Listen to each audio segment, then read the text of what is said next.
Hello everyone, welcome back. हम पढ़ रहे Sapiens by professor Yuval Noah Harari and welcome to the reading session number 3। तो continue करते हैं। चैप्टर 1 पढ़ रहे थे हम लोग, an animal of no significance. इससे पहले मैंने आपको बिग बैंग के बारे में थोड़ा बताया था कि क्या हुआ था बिग बैंग, और उसके बाद कैसे वहाँ से फिजिक्स स्टार्ट हुआ, फिर केमिस्ट्री स्टार्ट हुआ जब एटम्स एंड मॉलिक्यूल्स बनने लगे। तो अब हम बात करते हैं अर्थ पे क्या हुआ, अर्थ पे बायोलॉजी कैसे स्टार्ट हुआ। About 3.8 billion years ago on a planet called अर्थ। तो मैंने आपको जैसे बताया बिग बैंग हुआ, करोड़ों लाखों सितारे बन गए, और उन हर स्टार के आसपास, नॉट हर स्टार बट ज्यादातर स्टार्स के आसपास एक प्लैनेटरी सिस्टम होता था। उसी में से लाखों करोड़ों स्टार्स में से एक छोटा सा स्टार कहीं यूनिवर्स के किसी कोने में, एक छोटे से गैलेक्सी में, जिसका नाम था सूरज, द सन, उसके आसपास अर्थ बना। अब जो अर्थ में अर्ली एटमॉस्फेयर जो था, जब जस्ट अर्थ बना था, तो वो अर्ली एटमॉस्फेयर काफी ज्यादा वायलेंट था। इनफैक्ट एटमॉस्फेयर था ही नहीं, एकदम प्रिमिटिव स्टेज में तो एटमॉस्फेयर ही नहीं था। चलो ठीक है, मैं आपको एकदम स्टार्टिंग से बताता हूं। तो एकदम जब प्रिमिटिव अर्थ बना था, हमारे पास कोई एटमॉस्फेयर नहीं था। It was just a massive piece of rock floating in space, हमारा अर्थ। ठीक है, अब क्या हुआ, अर्थ का जो सरफेस था, जो अर्थ क्रस्ट जिसको बोलते हैं, वो काफी ज्यादा फ्रेजाइल सा था। बाद में छोटा सा प्रेशर बिल्डअप हुआ नहीं कि कहीं से फट गया, कहीं क्रैक आ गया। अर्थक्वेक्स एंड वॉल्केनिक इरप्शंस बहुत ज्यादा फ्रीक्वेंट थी एज कंपेयर टू आज के डेट। तो इतना अनस्टेबल सा एक अर्थ क्रस्ट था, जो सरफेस था, तो उसमें वॉल्केनिक इरप्शंस होते ही रहते थे, आए बाए कहीं पे भी, किधर भी थोड़ा प्रेशर बिल्डअप शुरू हुआ तो वॉल्केनिक इरप्शन शुरू हो जाता था। अब ये वॉल्केनिक इरप्शन से जो गैसेस निकलती थी, वो गैसेस को अर्थ का ग्रेविटेशनल फोर्स इतना परफेक्ट था कि जो वॉल्केनिक इरप्शन से जो स्मोक, डस्ट एंड गैस निकलता है, आप कोई भी वॉल्केनिक इरप्शन देखोगे तो आपको ये दिख जाएगा। तो देखो, वॉल्केनो जब भी इरप्ट करता है तो उसमें से बहुत ज्यादा डस्ट एंड गैसेस निकलते हैं, आप इस इमेज में देख सकते हो। ठीक है, तो ये जो गैसेस निकलती थी, अर्थ का ग्रेविटी इतना परफेक्ट था कि इन गैसेस को ट्रैप कर लेता था, इन गैसेस को आउटर स्पेस में एस्केप करने नहीं देता था।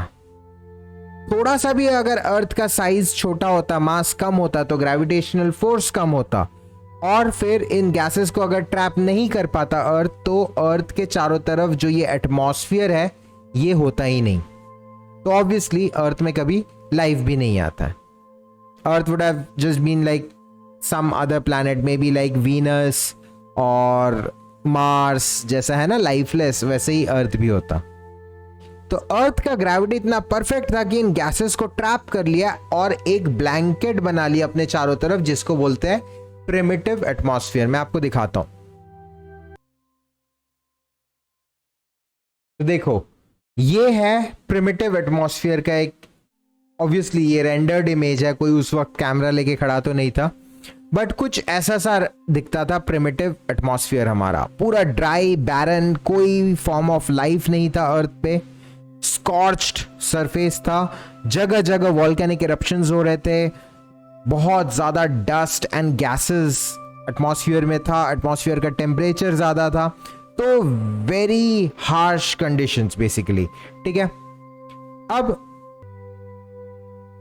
ऐसे ही हार्श कंडीशन में धीरे धीरे वो जो केमिकल्स थे, थोड़ा और धीरे धीरे ठंडा होने लगा, और पानी, वाटर भी आया। अब वाटर कहाँ से आया, कई सारे थ्योरीज है साइंटिस्ट के पास। कुछ लोग कहते हैं कि शायद जो मेटियोर्स थे, मेटियोर्स के ऊपर आइस होता है, मेटियोर्स कॉमेट्स के ऊपर, तो मेटियोर्स जब आके, ऑब्वियसली हमारा एटमॉस्फेयर काफ़ी कम डेंस था, तो जो मेटियोर्स होते थे वो उनको एटमॉस्फेयर जला नहीं पाता था, आपको पता होगा शूटिंग स्टार, टूटता तारा जो दिखता है वो क्या होता है, बेसिकली पत्थर होते हैं जो स्पेस में ऐसे ही रैंडम घूम रहे हैं। हमारे एटमॉस्फेयर में जैसे ही उसको हमारा ग्रेविटी खींचता है तो वो जैसे ही हमारे एटमॉस्फेयर में घुसते हैं तो फ्रिक्शन से वो जल जाते हैं और वही हमें दिखता है फ्लैश जैसे। तो हम लोग उसको शूटिंग स्टार बोलते हैं। Actually they are not stars, they are just pieces of rocks. ठीक है, तो ये होता है शूटिंग स्टार। अब अर्ली एटमॉस्फेयर जो था वो इतना डेंस नहीं था, इतना गैसेस नहीं था, बन रहा था तब। तो उस वक्त शूटिंग स्टार्स भी जो ऐसे ही जो पत्थर वत्थर जो भी होते थे वो आके अर्थ के सरफेस में गिरते भी ज्यादा थे। तो ऐसा कुछ साइंटिस्ट थ्योरी देते हैं कि पानी जो है वाटर वो अर्थ में ओरिजिनली नहीं था। इस फोटो में आपको दिख रहा है पानी। तो पानी जो है कहते हैं कि ये जो शूटिंग स्टार्स आते हैं, जो पत्थर आते हैं, इनके ऊपर आइस होता है। एस्ट्रॉइड्स वगैरह या पत्थर मेटियोराइट्स जो भी आते हैं इनके ऊपर आइस होता है क्योंकि स्पेस इज वेरी कोल्ड, खतरनाक लेवल का कोल्ड है स्पेस।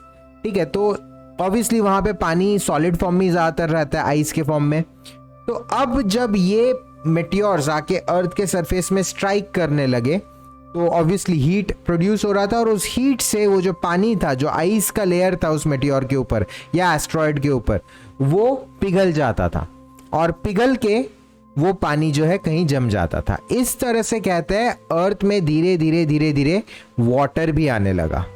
ठीक है, in the mean time volcanic eruptions हो रहे थे तो वहां से धीरे धीरे गैसेस भी बढ़ने लगे, गैसेस का कॉन्सेंट्रेशन बढ़ने लगा, अर्थ के एटमॉस्फेयर और ज्यादा डेंस होने लगा। ठीक है, उसके बाद क्या हुआ, इसी के साथ ये वीडियो तो खत्म करते हैं। I'll see you in the next video. जय हिंद।